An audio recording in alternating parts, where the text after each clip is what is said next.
Doctor Strange Multiverse of Madness cinema post credit সিনটি এমসিইউর সবচেয়ে রহস্যময় দৃশ্যগুলোর একটি, কারণ এই একটি ছোট দৃশ্য ভবিষ্যতে পুরো মাল্টিভার্স সাগার সঙ্গে সরাসরি সংযোগ তৈরি করে। আমরা দেখি ডক্টর স্ট্রেঞ্জের সামনে হঠাৎ করে ক্লিয়া উপস্থিত হয় এবং তাকে জানায় যে তার কর্মকাণ্ডের কারণে একটি ইনকারশন তৈরি হয়েছে। এরপর ক্লিয়া একটি বেগুনি রঙের ডাইমেনশনাল পোর্টাল খুলে স্ট্রেঞ্জকে তার সঙ্গে নিয়ে যায়, কিন্তু তারপর থেকে এমসিইউতে আমরা আর স্ট্রেঞ্জ কিংবা ক্লিয়াকে দেখতে পাইনি। তাহলে প্রশ্ন হচ্ছে, তারা কোথায় গিয়েছিল এবং এই পুরো সময় তারা আসলে কি করছিল? এই প্রশ্নের উত্তর খুঁজতে গেলে আমাদের মার্বেল কমিক্সের দিকে তাকাতে হবে, বিশেষ করে 2015 সালের সিক্রেট ওয়ার্স কমিক সিরিজের দিকে। কমিক্সে ইনকারশন ছিল এমন একটি ঘটনা যেখানে দুটি আলাদা ইউনিভার্স ধীরে ধীরে একে অপরের সঙ্গে সংঘর্ষের দিকে এগিয়ে যায়। যদি সেই সংঘর্ষ সম্পূর্ণ হয় তাহলে শুধু একটা পৃথিবী নয়, বরং সম্পূর্ণ দুটি ইউনিভার্সের ধ্বংস হয়ে যায়। পরিস্থিতি এতটাই ভয়াবহ হয়ে উঠেছিল যে মাল্টিভার্সের অস্তিত্ব হুমকির মুখে পড়ে। সেই সময় ডক্টর স্ট্রেঞ্জ, ইলুমিনাতি এবং ডক্টর ডুম প্রত্যেকে নিজের মতো করে এই সংকট মোকাবেলা করার চেষ্টা করে। এমসিইউ ইতিমধ্যে মাল্টিভার্স অফ ম্যাডনেস ইনকারশনের ধারণা পরিচয় করে দিয়েছে, যা প্রমাণ করে যে মার্বেল ধীরে ধীরে সিক্রেট ওয়ার্সের দিকে এগোচ্ছে। আমার মতে মাল্টিভার্স অফ ম্যাডনেস এর ঘটনাগুলোর সময় ডক্টর স্ট্রেঞ্জ প্রথমবারের মতো ইনকারশন সম্পর্কে প্রকৃত ধারণা পায়।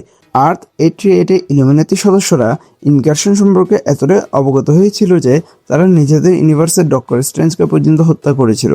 এর অর্থ হচ্ছে মাল্টিভার্সের বিভিন্ন বাস্তবতায় ইনকারশন অনেক আগে থেকে একটি পরিচিত বিপদ।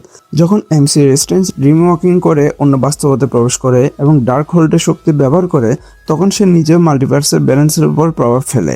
সম্ভবত সেই কারণে ক্লিয়া তাকে খুঁজে বের করে, কারণ সে জানতো স্ট্রেঞ্জ এমন একজন ব্যক্তি যার ইতিমধ্যে মাল্টিভার্সের বিভিন্ন স্তরে অভিজ্ঞতা রয়েছে এবং যে এই সংকট বুঝতে সক্ষম। কমিক্সে ক্লিয়া শুধুমাত্র ডক্টর স্ট্রেঞ্জের প্রেমিকা নয়, সে ডার্ক ডাইমেনশনের রাজপরিবারের সদস্য এবং পরবর্তীতে সর্সারার সুপ্রিম হিসেবে গুরুত্বপূর্ণ ভূমিকা পালন করে। এমসিইউতেও আমার ধারণা ক্লিয়াকে অনেক বড় দায়িত্ব দেওয়া হবে। সম্ভবত মাল্টিভার্সের বিভিন্ন অংশে তৈরি হওয়া ফাটল এবং ইনকারশনগুলোর উপর সে দীর্ঘদিন ধরে নজর রাখছিল। যখন স্ট্রেঞ্জের কর্মকাণ্ডের ফলে আরেকটি নতুন ইনকারশন তৈরি হয়, তখন ক্লিয়া বুঝতে পারে যে তাকে একা সামাল দেওয়া সম্ভব নয়। তাই সে স্ট্রেঞ্জকে সঙ্গে নেয়, অনেকটা যেমন নিক ফিউরি পৃথিবীর সবচেয়ে শক্তিশালী নায়কদের একত্র করেছিল, তেমনি ক্লিয়া হয়তো মাল্টিভার্স রক্ষার জন্য স্ট্রেঞ্জকে তার মিশনে অন্তর্ভুক্ত করেছে।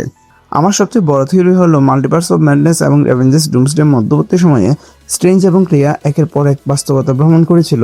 তারা শুধু একটি ইনকারশন বন্ধ করার চেষ্টা করেনি, বরং মাল্টিভার্স জুড়ে ছড়িয়ে থাকা অসংখ্য অস্বাভাবিক ঘটনা উৎস হচ্ছিল।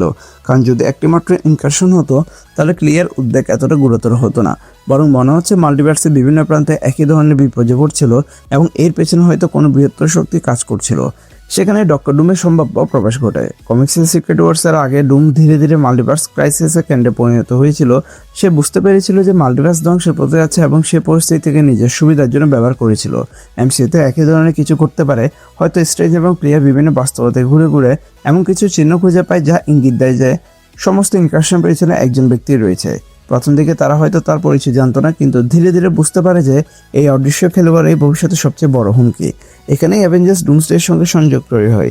আমার ধারণা ডুমসডে শুরু হওয়ার সময় স্ট্রেঞ্জ এবং ক্লিয়া ইতিমধ্যে বহু বছর ধরে মাল্টিভার্সের ভেতরে অনুসন্ধান চালিয়ে যাচ্ছে। তারা হয়তো এমন বাস্তবতা দেখেছে যেগুলো সম্পূর্ণ ধ্বংস হয়ে গিয়েছে, এমন পৃথিবী দেখেছে যেগুলো ইনকারশনের ফলে অস্তিত্ব হারিয়েছে এবং এমন শক্তির মুখোমুখি হয়েছে যা অ্যাভেঞ্জার্সটা কখনো কল্পনা করতে পারেনি। এই অভিজ্ঞতাগুলো স্ট্রেঞ্জকে এমসিইউর অন্য যে কোনো নায়কের তুলনায় অনেক বেশি গুরুত্বপূর্ণ করে তুলবে, কারণ যখন ডুম প্রকাশ্যে আসবে তখন সম্ভবত স্ট্রেঞ্জ একমাত্র ব্যক্তি হবে যে বুঝতে পারবে তার প্রকৃত পরিকল্পনা কতটা ভয়ঙ্কর।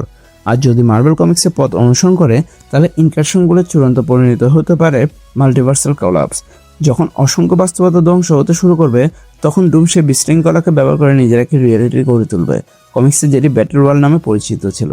এমসিইউ হয়তো হুবহু একই গল্প অনুসরণ করবে না, কিন্তু ব্যাটল ওয়ার্ল্ডের কোনো না কোনো সংস্করণ আমরা দেখতে পাবো, এমন সম্ভাবনা অনেক বেশি।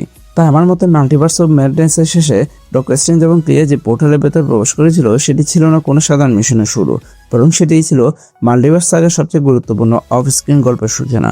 তারা সম্ভবত পুরো মাল্টিভার্স জুড়ে ছড়িয়ে থাকা ইনকারশন ক্রাইসিস তদন্ত করছিল, বাস্তবতাগুলোকে রক্ষা করার চেষ্টা করছিল এবং একই সঙ্গে এমন এক শত্রু সন্ধান করছিল যার আগমন ভবিষ্যতে সমগ্র মাল্টিভার্সের ভাগ্য নির্ধারণ করবে। আর সেই শত্রু যদি ডক্টর ডুম হয়ে থাকে তাহলে অ্যাভেঞ্জার্স ডুমসডে ডক্টর স্ট্রেঞ্জের প্রত্যাবর্তন এমসিইউর ইতিহাসে অন্যতম গুরুত্বপূর্ণ মুহূর্ত হয়ে উঠতে পারে। সো ভিডিও কেমন লাগলো অবশ্যই কমেন্টে জানাবেন। ভিডিও ভালো লাগলে লাইক এন্ড শেয়ার করিয়েন। চ্যানেল নতুন হয়ে থাকলে চ্যানেলকে সাবস্ক্রাইব করিয়েন। Thanks a lot for watching guys. দেখা হবে পরে কোনো ভিডিওতে।